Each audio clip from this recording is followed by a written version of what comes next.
A wise man once said, "Those who do not learn from their history are bound to repeat it." Listen, the more I think about it, I may not be proud to be South African, but best believe me, I feel privileged and honored to be a product of the Nguni ancestry. And before you judge me, think about what Africa would look like if we were never colonized by these palm-colored Neanderthals. Ladies and gentlemen, boys and girls, my name is Mfundo Mtetwa, but you can call me Jobe Abraxian, the iconoclast of the internet. Peace to the planet and welcome to Flowerz. On this episode, we show reverence to my Nigerian brothers and sisters, also known as the giants of Africa. And my hope is that we learn a thing or two about what the spring equinox means as we celebrate the African New Year. And if you stick around long enough, I'll be giving my take on why Black American degeneracy is fueling the African diaspora wars on social media platforms like TikTok, X, and YouTube. And finally, we'll close things off with a question for the day. How do you feel about white people who speak vernacular?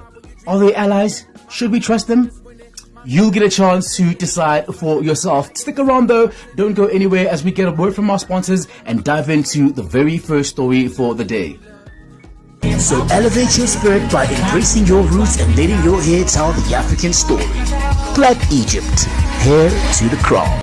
I stand in full support of any efforts to decolonize the mind of our African people, embracing our original identity, customs, cultures, tradition, as well as our spirituality. This significant group of South Africans recently gathered at a sacred land site in Mpumalanga on the 23rd of September 2024 to celebrate what is declared as the African New Year, based on the spring equinox, signifying the start of spring with equal day and equal night, and representing the birth of the sun, renewal, and the cyclical nature of life.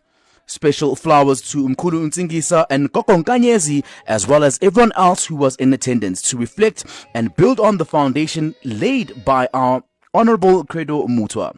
Sithi thokozani, Kamaku, Magwande ma Afrika mahle.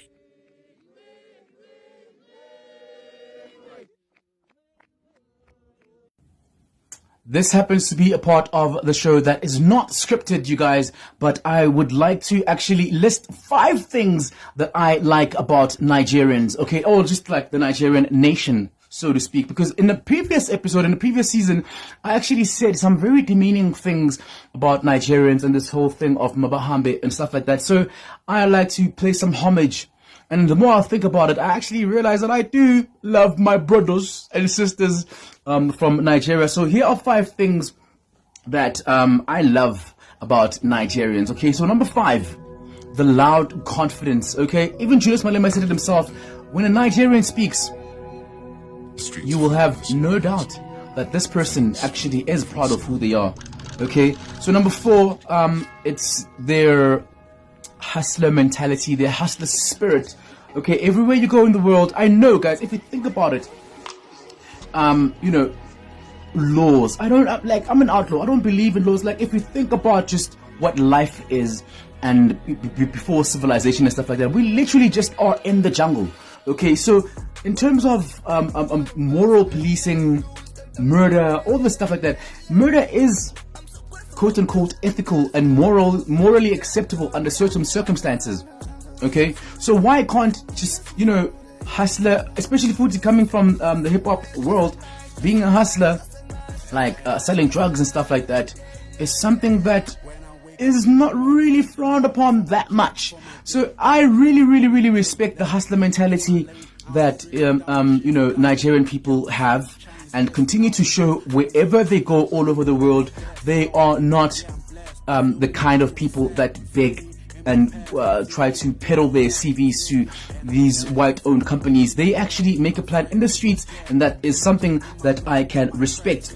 Number 3, listen guys, when I was a kid, I remember I watched TV and a song came on. Do you like my son? Holla at your boy. Holla at your boy. And dude, let me tell you something.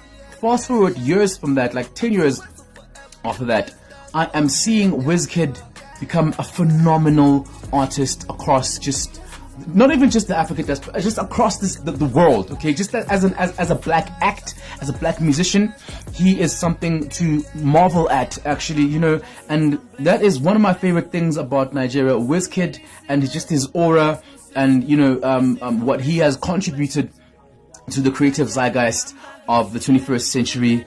Number 2. Also too, before we go to number 2, there's a song by Wizkid featuring her, my gooey. I remember when I was still doing Pain Special Podcast a couple of years back, I played that song and I just, my gooey. Wizkid though. Okay. Anyway, also number 2, DJ Cuppy. DJ Cuppy, I'll put up a picture of her over here. She's always been a crush of mine. And actually, let me tell you something. When I went to varsity, a lot of people, the reason why I started to embrace just the African aesthetic is a lot of people actually thought I was Nigerian, and they thought I was some kind of a cheese boy from Nigeria who's getting an opportunity to actually study here in South Africa. But sorry guys, I'm not. But actually, but I actually did love this role of just being this Nigerian prince. And I always thought, if there was a type for me in the world, like the cutest girl is DJ Cuppy. So that's one of also my favorite things about Nigeria. Also, guys, I wanted to say too, she reminds me of another thing that I love about Nigeria is just the whole I wanted to say the education. They focus on education a lot. If you go to the UK, you'll find a lot of Nigerian folks there, and they're big on education. They're big on success too. And I want to snatch myself a Nigerian princess who went to the UK, you guys, one day, who knows? Anyway, number 1. Actually, guys, for number 1, I don't even want to talk about it. I'll use the number 1 top spot as a transition to, closing off. Actually, am I closing off? Or I still need to talk about something else. So we'll use it as a transition into the next segment of the show. But number 1 is Nollywood. And if you were not there, shame, I'm sorry. Or if she does not know this next clip, she's probably too young for you. See you after this. Papa, why is it that whatever we do, people must complain? Yeah, because whatever you do in this world, people must talk. Papa, so what can we do so that people will not talk? To die? Die? Yes. But you die first. Huh? So that I'll bury you. You said? You die first. So that I will take over the bicycle. But not this bad things you've been doing before. You see this bicycle? We're going to leave it here. Huh? It is the cause of all the problems we have been having since.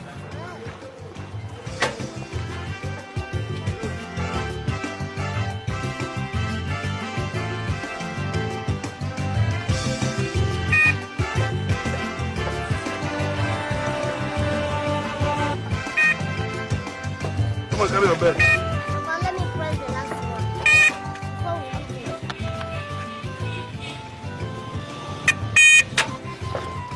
Go.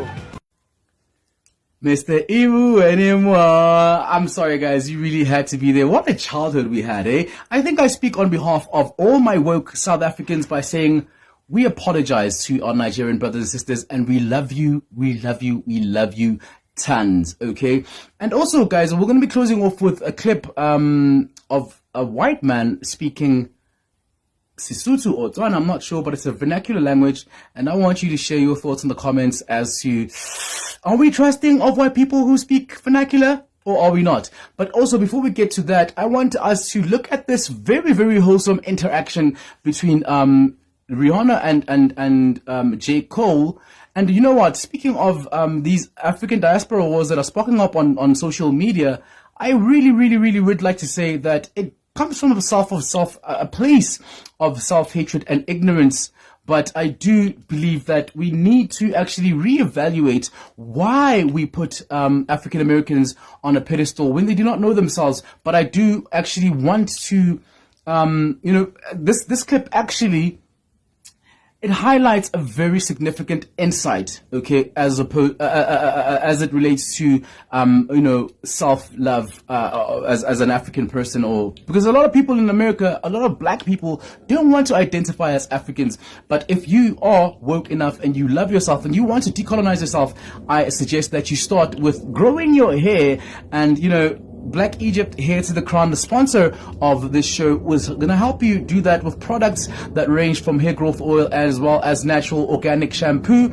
You guys, let's just check out this clip, and then we'll close off with that other clip of that white man. And then, guys, I'll see you on the next episode of Flowerz. Cheers. You a Rasta now? What the fuck? This nigga got dreads. When did you get these? You need to get you some aloe vera for them. You know when you got these? That's how you clean it. No, don't go. It's not gonna fuck with it. Aloe vera. It's gonna make it grow quicker. Nice. It's gonna make it get longer. Keep it strong.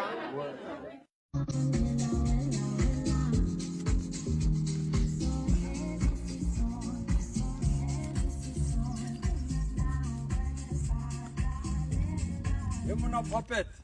Wa bona hore pudi apere de tlhako tse tshwanang le koloi ya hae. Ke momobe hampe today. Ke heritage day today, one talk. Re mo South Africa mona. Ho monate monna re lwane. O tlala ba puppet ya ntho sa itsebeng mona. Ha o sebedisa kelello ya hao. O tla kgona ho rekela land ya hao e o e batlang. Nna ke na yona ya ho fa yona fela. Empa ntho nka o fang yona ke di-cornflakes nyana. O di gopole be monate mfanaka wa ntola.